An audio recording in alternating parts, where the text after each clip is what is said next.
This is Reuters. I'm Carrie Lee. Ken Lewis is out. Could Vikram Pandit be next? Reuters columnist Matt Goldstein thinks so. Matt, your column just out.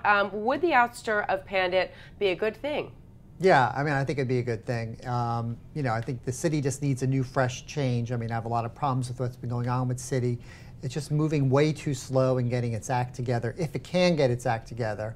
I did a column yesterday also about clear from the FDIC that Sheila Bair has been very aggressive during the summer with the board, but had no meetings with Pandit. So, it's pretty clear that she's no fan of Pandit, and this could put pressure on him now, too. Well, what do you have against him? We know Bair is no fan, but you don't seem to be either. I don't have anything personally against him. Right, I don't know him. Understood.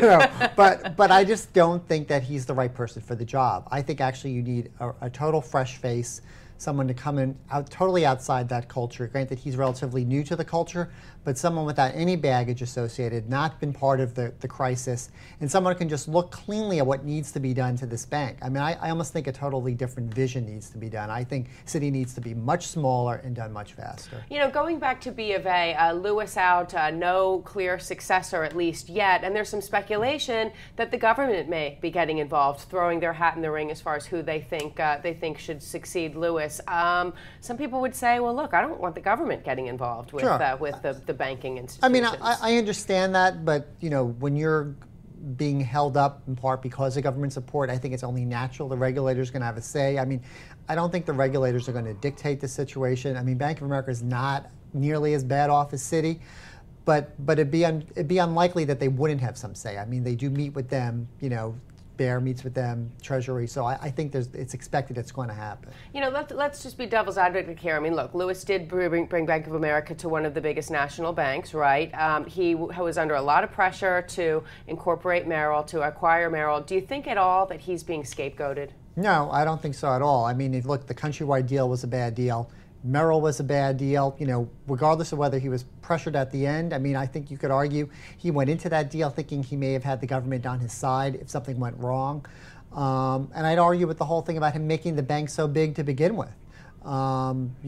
Part of the problem we get into these too big to fail bank situations. He's praised as a deal maker, but maybe that actually in retrospect wasn't the best thing for Bank of America. One upside here, now that Lewis is out, there could be a better chance of an SEC settlement. Judge Rakoff objected to the settlement because of the lack of disclosure over bonuses. So do you think disclosure is, there's a better chance for more disclosure now? I think it makes it easier. He clearly was a distraction. I don't think they would have necessarily required him to be gone as part of a settlement, but maybe with him not part of it, it's easier for the bank to admit certain things.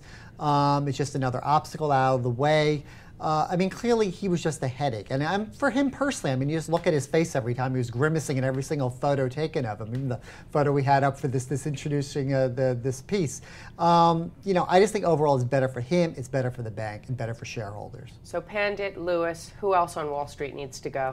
Give me some time to think about it. Okay, we'll leave it there. Thank you very much, Matt Goldstein, Reuters columnist. This is Reuters. I'm Carrie Lee.